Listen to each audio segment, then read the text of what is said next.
Hello there all my lovely jewelry makers, I'm Christina of CSLdesigns and today I'm going to show you how to make these intertwining hoops macrame earrings. Now I made a few sets in some different colours and variations just to show you how they can look quite different but with the same basic technique. Now what we're using are some blank earring hoops where we add macrame onto it to achieve an intertwining effect, which is really emphasised if you use contrasting colours of the cord. As for the two different variations, I made two sets where the hoop is fully covered with macrame, and then I also made a set where it's partly covered just to show you can achieve different looks. And if you want to, with these findings you can also add a drop in the middle for some extra movement. I just chose not to because I really wanted the macrame part to stand out. Now these sets that I've made here will be available in my Etsy shop. I'll leave a link to that in the description box down below. Otherwise, if you want to learn how to make them yourself, then keep watching. So these are the materials that we're going to need. What I have first of all is the cord. Now this is s-lon and I just have it in two different colours. Obviously you can combine your colours however you want to, but I like kind of contrasting them because it really makes the effect stand out. And then we'll need our blank earring hoops as well. So the ones that I'm using are some pre-made ones and they measure about 4 centimeters in diameter. And we're going to make the macrame onto these. Now you could also make your own if you prefer, that's completely up to you. And also it doesn't have to be this specific size. You can easily make this technique on different sizes, really depending what your personal preference is. But obviously bear in mind if you want to make them larger you would need to use longer lengths of cord. And then we'll need our earring findings, so I've got my earring posts and butterfly backs here and then obviously jump rings as well. Now I'm going to leave links and the material is down in the description box below so you can check that out, but let's get all the materials ready and let's get started. The length of our cord that we'll then need is one length of each of the colours here of about 2.2 meters each, and this is going to fit the size of the hoops that I'm using. So what we then need to do is attach both the lengths of cords to these hoops that we have. I'm just going to do one at a time because we also just need to make sure that we do it correctly. So we actually need a bit of a measuring tape first of all, because I have the long length. I'm just starting with the purple. Start with whatever colour that you prefer, it's completely up to you. Obviously depending what colours that you use anyway. So what we need to do is measure from one end, so I have hold of the one end here, and then in this case for the size that I'm using the hoops with, we need to measure in about 55 centimeters, and then I'm keeping hold of that point on the cord so we end up with a short length, and then on the other end there we have a longer length. I'm just going to remove this again while keeping hold of the cord, and then I've kept hold of that and I grab onto the two lengths. I kind of fold them next to each other while I have the short one here on my left side and the long one is on the right side, and I keep it like that. And then I let go of that middle, but I keep hold of that little loop is now that, well it's not the middle, but that point kind of where we bent it. And then we need to attach this cord using that point that we measured to onto the earrings. And I'm going to do that by putting it through from the front here, and then put my fingers through the loop while holding onto the cord so they don't move on one end or the other. And then pull the tails all the way through. So obviously we have the one long and the one short, and on the other end here I'm just grabbing hold of them again so they don't move, and then I'm just going to pull it tight, which is now a lark's head knot, and I've attached that cord. You can just push it all the way up to the one side, because I'm going to start working, like if we just look at it from the front, on the right side here, working my way all the way around. So that's why I need to make sure that the short end or the cord is on the left when we hold it like this, because it's going to keep moving then around the ring to the other side. Now you want to do the exact same thing with the other length of cord and attach that in the same way. When I then have both of them attached there, what I'm going to do is attach the piece here onto my project macrame board using these T-pins as well, because it's going to hold it fastened for me, because otherwise it'll be a bit of a faff to work with. So I just want to place on my board where I want it to sit, and then I have these holes in it. So first of all, might as well just use them. Put the pin through there. Just kind of get it fastened in place so it doesn't keep moving around while we make our knots. Just something like that. You can also use the inside of the loop and kind of wedge it down. But if I have those holes anyway, I might as well use them. So this is now the starting point. And then to start making the knots, I'm going to start with the purple one in this case because it's the first one that we attach to the furthest one on the end. And then you'll see that we have the two different lengths. The left one, they're coming straight down from the knot there. The left one is the short one, and then the right one here is the long one. So the long one is going to be the working cord when we make these little loops, you could say. and the left one there is the holding cord. So obviously it's shorter, so it's going to be used less. Now what we need to do is make a row of knots at a time before we then move on and then repeat the same thing. So like I said, the left one is the holding cord and the right one is the working cord. So I'm just going to make, first of all, a half hitch. So I bring it over my finger and then around, get that out of the way there, around the holding cord, back underneath it, and then pull it all the way through. So it loops around the holding cord like this. It's kind of like a 6. And then you might find that it'll slide up and down a little bit. It doesn't matter too much just yet. I'm going to tighten this, because what we need to do is make a vertical lax head knot, and then we need to do the same except in reverse. So instead of bringing the working cord over, I'm going to actually bring it under the holding cord and then back over it and through itself, and then tighten that. And this is now one full vertical lax head knot. Make sure it's nice and tight, pushed all the way up, and then we just repeat the same. So we go over first, back underneath and through, and tighten, and then we'll go under, back over and through, and then that's another knot. And then what we need to do is make enough knots here to create the length of row that we need. And what that is in this case is 6 knots in total. So we need to do this 6 times, and I've already did this is my third, so I need to do it another 3 times. So I made my 6 vertical lax head knots now, and then what we're going to do is, first of all, make sure it's pushed all the way up, because the next step is to bring it back into the hoop here, so we can then switch over and do the other one as well. So what I'm going to do is this teal one that I'm using, so the other one that we haven't made knots with yet, we need to bring it over the row of knots that we just made, and just bring it out to the side. So this row of knots we made goes underneath the other cords, because then we need to bring it around to then fasten it again. And this is where I then use the short length, so the holding cord through that row. And then what we're going to do is use that to make a vertical lax head knot onto the hoop.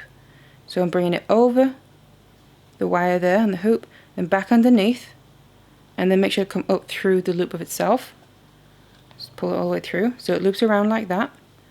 And then, as I'm pulling that tight, it's going to bring the row further down and around, and then basically make it into a bit of a horseshoe shape, you could say. So obviously it's not fastened yet because it's just one half of the knot, so it's just going to open up a little bit. So we need to make the other half, in which case we need to go under the hoop, then bring it up through, and then the loop that we have down here, we need to bring it through that. So over the wire hoop there, and then through the loop of itself. So it loops around the hoop but in the opposite direction to before. Now before tightening this, I always go in and retighten the first half, because like I said, it's gotten loose. So I hold everything in place, I push it in towards all the knots that are already on the loops in there, on the hoop rather. And then what I like to do is kind of use my fingers to push it up so it stays tight, while I then grab hold of the length to then tighten the other half. And in the process of pushing it up there, so it stays as tight as it possibly can. And then because when you tighten the other half of the knot, it keeps the whole knot tightly in place then. And you can then let go. And now just make sure as well, you're pushing everything up right to the beginning point on the hoop. And now that's the first little horseshoe shape or loop that we made with, in this case, the purple cord. Now just move on to the teal one, or the other colour. And then just do the same thing. So the left one is the short one, that's the holding cord. The right one is the long one, that's the working cord. So we just want to do the row of knots first of all. So vertical lax head knots. Tighten them all the way up. Exact same thing that I showed you before. That's the first one. Again, also do the same amount. So do 6 of these just like we did before until you have the whole row. So I have my 6 knots there. Then to fasten it, we first of all need to take the other cords that we weren't using just now, bring them over, up and over the row of knots we just made to get them out of the way, and then bring the holding cord from this row of knots, in my case the teal ones, the ones we just made, around to then make a vertical lax head knot around the hoop there in the exact same way. We first bring it over the wire, back underneath, and then through that loop of itself to make sure we make the knot, and then push that and tighten it, and then we go underneath, back over and through, and then pull the whole length through. And again, remember to tighten the first half because you can see it loosens up easily. Pull it tight and push it down, and then push it down with your finger from the opposite end so it stays in place while you tighten the other half of it while pushing it down again, to get them as tight as possible and to kind of not have too many gaps between, but a nice and even spacing. So I can bring these lengths this way, because then I can take the purple ones in my case as the next ones and then just repeat. Now just make sure whenever you start a new row of knots that you always use the short one or the left one as the holding cord, and the right one, the long one, is the working cord, because you need to make sure they get used properly throughout so you don't run out of one before you've actually finished a piece. But then you just keep repeating this all the way along. And obviously because we're working on this round hoop, you can just move your board however you need to as you get your way around, or just move your piece around on the board and just repin it. So just work with whoever's comfortable for you. So I now kept going until I reached all the way to the other end there, and you can see I haven't got any more space to make more knots with, and it's covered the whole hoop. And then this is what it looks like. We get this really nice intertwining effect of the different rows of knots going in and out from each other. Obviously with the different colours it really emphasises that. So what there's left to do now is finish off these ends, because obviously right now they're sticking out from the last few knots that we made. So how we're going to do that is make sure the last few knots are nice and tight as you can get them, so they're not going to come undone. Now what I'm going to be using is a lighter, because this cord that I'm using is a synthetic cord, and you can then singe it down, so basically melt it. Now if you're using a natural cord, you're going to have to use glue, or you can do that by choice if you prefer that anyway. So you just add glue to where those knots are, let it dry, and then cut off the excess. But with a lighter, what I'm going to do is first of all get some scissors and go in and cut off the excess, but I'm going to leave just a couple of millimeters from where the cords are coming out from the knots. Something like that. Put that away, and then I grab my lighter. And obviously be careful because it's a naked flame and it does get hot. But then the aim is to basically melt those little ends down.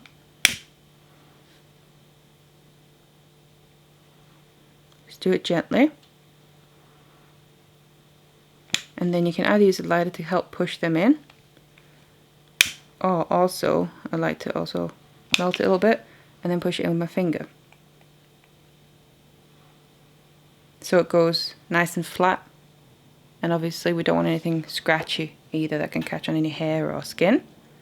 And then the ends are nicely finished off. And then this is then the final finished macrame piece. And then all I have to do is attach an earring finding to it. So I'm going to get my jump ring and also some pliers, flat nose and chain nose. So we can open and close the jump ring here. So first of all I'm just going to open it. And then I add the earring,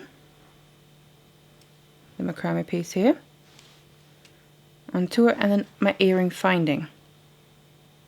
And make sure that you have it so the front is facing in the right direction, because there is kind of a front and a back to it. Close it back up here, because what you'll find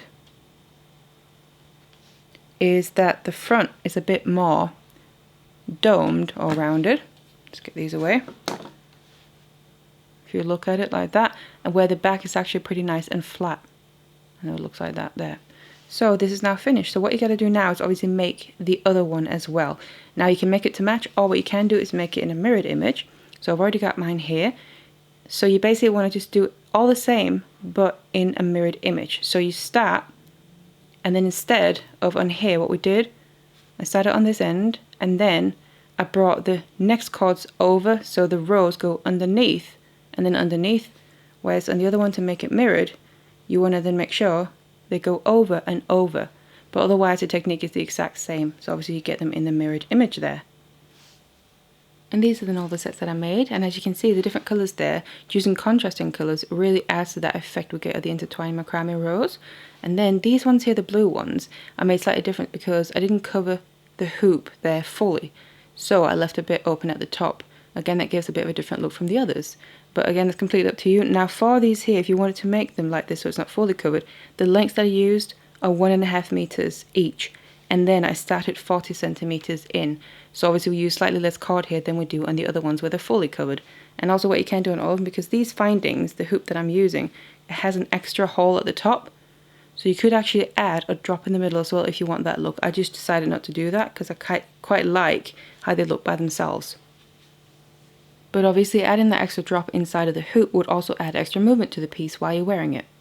And also, if you ever make anything from any of my tutorials, I would love to see it, so you can share it with me either by sending me pictures or tagging me on social media. You'll find the links to the ones that I'm on down in the description box below. But I really hope you enjoyed the tutorial for these intertwining hoops macrame earrings. Thank you so much for watching it, and I'll see you in the next one.